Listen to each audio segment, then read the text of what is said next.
Imagine spending, I don't know, $20 million dollars and maybe 3 years of your life building this state-of-the-art enterprise system. Oh, yeah. A massive undertaking. Right. And you get the smooth go live, the processes are running flawlessly. You literally pop the champagne thinking the hardest part is over. Which is such a common trap, honestly. It is. Yeah. Because 18 months later, you realize that a single tax update in, say, Italy has turned your entire architecture into this obsolete, tangled mess. Yeah, it is the ultimate illusion of finality. You've crossed the finish line of a marathon without realizing that Go Live was merely the starting gun for this multi-decade race against global regulatory velocity. Welcome to another deep dive. Today, we have a mission, and it's a critical one for anyone dealing with scale.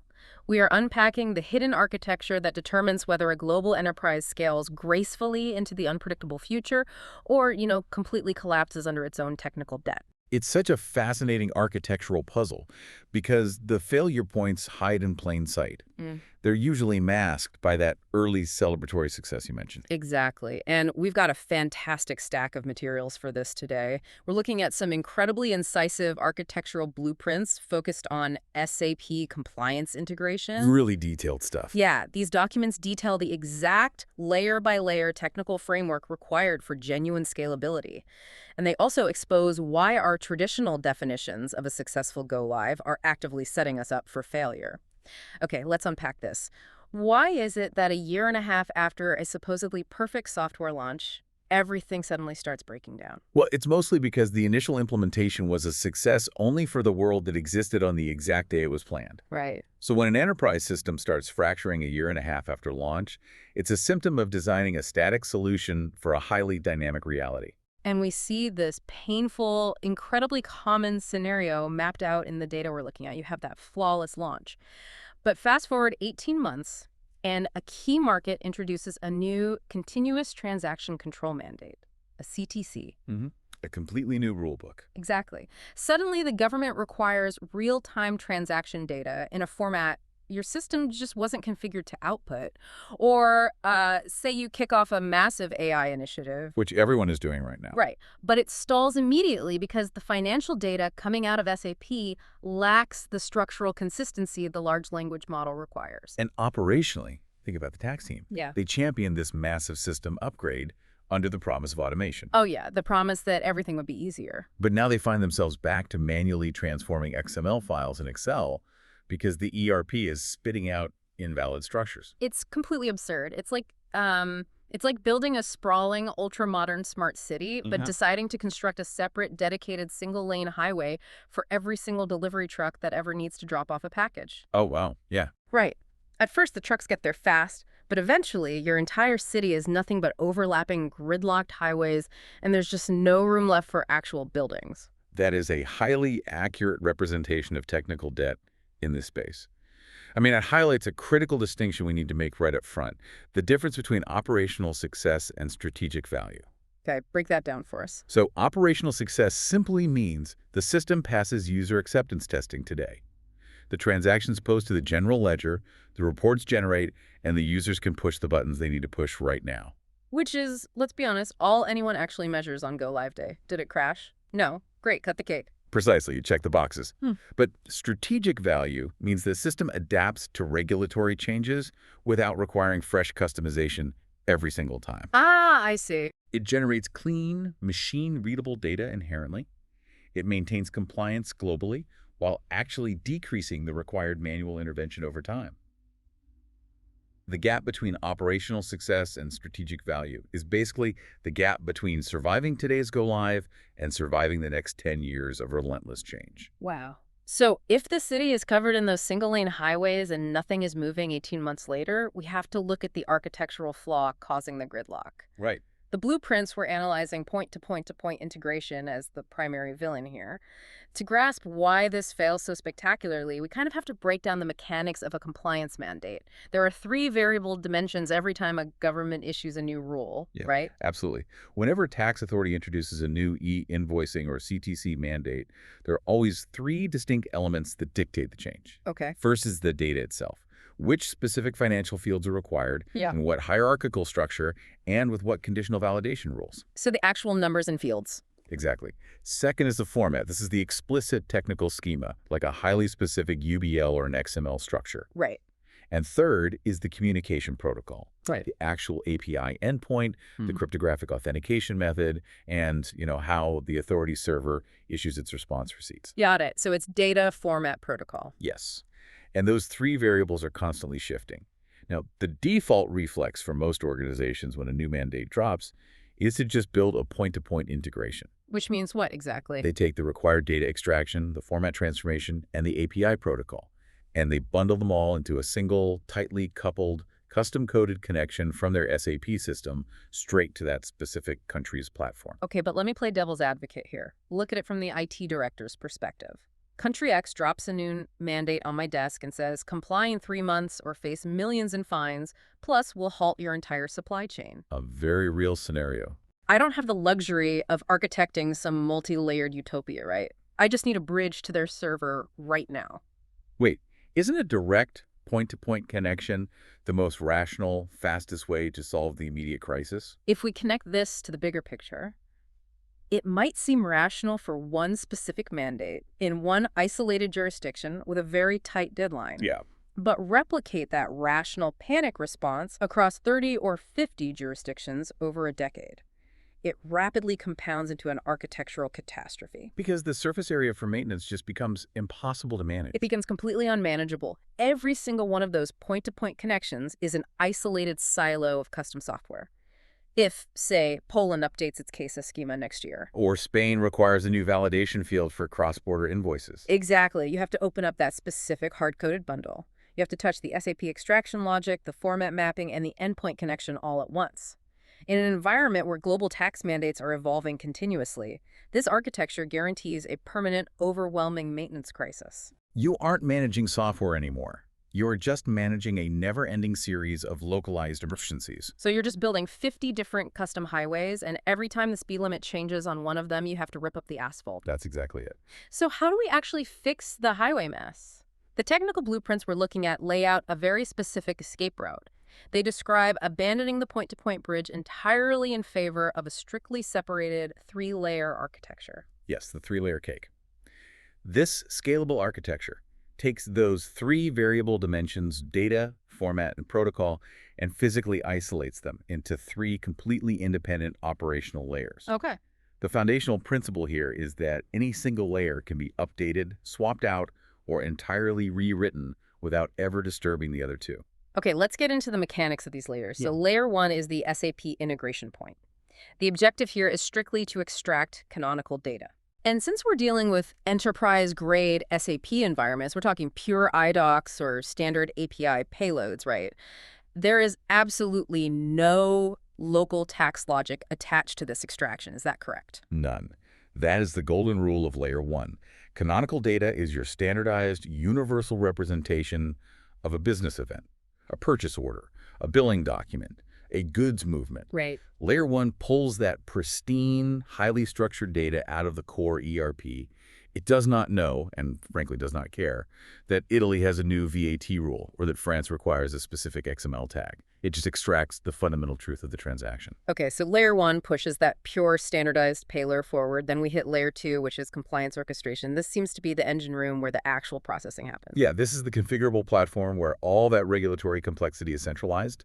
It receives that clean canonical data from layer 1 and then applies the business logic. So this is where the magic happens. Exactly. It evaluates the VAT rules, it performs the cross-checks against local authority requirements, and transforms that standard data into the highly specific, localized XML schema required by the government. Okay, so if Italy changes its SDI format requirements, you execute the update entirely within layer 2. Yes. And because that logic is isolated in layer 2, the core SAP system remains completely ignorant of the change.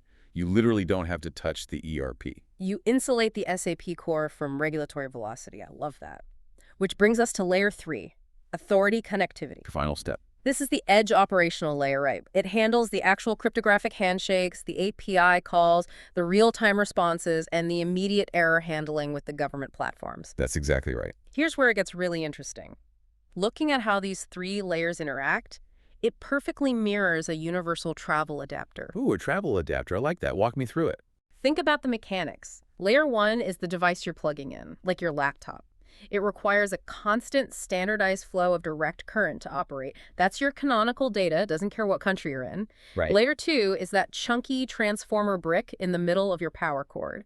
It takes whatever wild variable voltage is coming out of the wall and converts it down to the exact standard your laptop needs. It handles the transformation logic so your system doesn't fry. And layer 3 is the interchangeable prong at the end of the cable that physically slots into the foreign wall socket. If you fly to London, you don't rebuild your laptop's motherboard, you just snap on a British layer 3 prong to interface with their specific endpoint. That is an exceptional way to visualize the isolation of change. Think about it, if SAP forces a massive S/4HANA migration, you're only verifying layer 1, the device. Right. If a government overhauls its tax logic, you reconfigure layer 2, the transformer brick. And if the tax authority merely updates its API security certificates, you just swap out the layer 3 prong. It's so clean. It is. A change in the government server environment never triggers a regression test in your core ERP. It's incredibly elegant on paper, but, and this is a big, but the analysis we're reviewing issues a massive warning here. Even with this perfect 3-layer blueprint, enterprise architects are still walking right into a tooling trap. Oh, absolutely. Specifically with SAP Integration Suite. Yes. SAP Integration Suite is positioned as the strategic middleware for modern SAP environments. It is an incredibly powerful piece of technology. But power misapplied just creates faster disasters. But wait, if an enterprise just spent a fortune licensing the newest, most robust cloud integration tool, the mandate from the CIO is going to be, use the suite for everything. Right. Isn't that what we pay for? Why is it a mistake to centralize all of this inside SAP Integration Suite? What's fascinating here is how the gravity of a powerful tool can pull you right back into bad architecture. Well, SAP Integration Suite is flawless for layer 1. It is exceptionally good at extracting canonical data via standard APIs and routing it. The trap springs when architects attempt to build layer 2, the complex compliance orchestration directly inside the suite using iFlows. Because iFlows are integration flows, they are meant for mapping and routing, not functioning as a dynamic tax engine. Exactly. When you use an iFlow to build Italy's specific tax logic and then write another complex iFlow for Spain's data mapping, you aren't building a configurable compliance platform. You're just doing the bad thing again. You are simply recreating the exact same point-to-point nightmare, just inside a shinier, more expensive piece of middleware. Oh, wow. You still have a sprawling backlog of custom code that requires manual rewriting every time a law changes. True Layer 2 architecture requires a dedicated, rule-based compliance engine, not a custom development environment. That makes total sense. And the architecture doesn't just stop at mapping rules either. In a real-time compliance environment, data visibility becomes mission critical. The documentation is relentless about operational resilience and monitoring. This isn't just dropping a file on an FTP server at the end of the month anymore. No, not at all. In a continuous transaction control model, you are legally clearing individual business events with a government server in real time before a truck can even leave your warehouse. Which is wild to think about. If you lack sub-second visibility into that data flow, you are inherently non-compliant. The architecture must possess continuous, real-time telemetry across 3 vectors: submission status, authority platform health, and compliance coverage. Okay, so submission status is straightforward enough, right? That's the granular tracking of whether an invoice is pending, accepted, or rejected by the authority. But authority platform health implies we are actually monitoring the government's infrastructure, not just our own. Because government servers crash. They undergo maintenance, they experience latency spikes, and they go offline. If your architecture isn't monitoring the health of the endpoint you're hitting, you risk triggering a cascading failure. And this is where the concept of circuit breakers comes in. I read about this in the sources. Yes. Imagine a scenario where the French tax authority's ingestion server suddenly experiences a severe latency issue. It's taking 30 seconds to acknowledge a payload instead of milliseconds. Okay. If your system lacks a circuit breaker, it will blindly continue to hammer that struggling government server with thousands of concurrent transactions. Just piling on. Exactly. The connections time out, your middleware queues overflow, the threads lock up, and suddenly the backlog crashes your own internal ERP. Your entire billing operation goes dark because a server in Paris was running slow. But wait. Let me stop you there. If a circuit breaker intentionally pauses the outbound submissions to protect the internal system, aren't you instantly violating the mandate? The law says real-time clearance. If we pause, we're non-compliant, right? This is exactly why it has to be architectural. A properly designed circuit breaker doesn't just sever the connection. It dynamically reroutes the transactions into a secure holding queue based on the specific jurisdiction's downtime allowance rules. Oh, so it knows the legal buffer time? Yes. And then it carefully throttles the release of those queued documents once the government endpoint stabilizes. It prevents the submission storm while managing the legal buffering. But you cannot bolt that kind of sophisticated traffic control onto a hard-coded point-to-point bridge after the fact. It has to be built in. Which brings us to the final and arguably most critical realization of this entire deep dive. We've talked about data abstraction, iFlow traps, and circuit breakers. But none of this technical machinery matters if the foundational project planning is flawed. The technical blueprints insist that the very nature of the blueprinting phase has to change before a single line of code is written. Because you cannot build a responsive architecture if you are blueprinting in a silo. Right. The sources outline 4 specific, non-negotiable design investments that separate a truly strategic implementation from one that just kicks the can down the road. Let's look at how these actually play out in a planning workshop. The first is maintaining a clean core with externalized logic. This is the discipline of layer 2, right? Forbidding any local tax custom code from creeping back into the SAP core. And that requires incredible governance during the project phase. Yeah. Because developers will always be tempted to write a quick ABAP fix in the core to solve a complex mapping issue. It's the path of least resistance. Exactly. Okay, the second investment fundamentally alters how you set up the system, ensuring a CTC-ready document structure. What does that mean in practice? This means configuring your master data, your customer hierarchies, and your tax codes to support real-time external validation from day one, rather than just structuring them for internal management reporting. Your internal data has to be born ready for external scrutiny. Born ready. I like that. The third investment is designing for machine-readable output.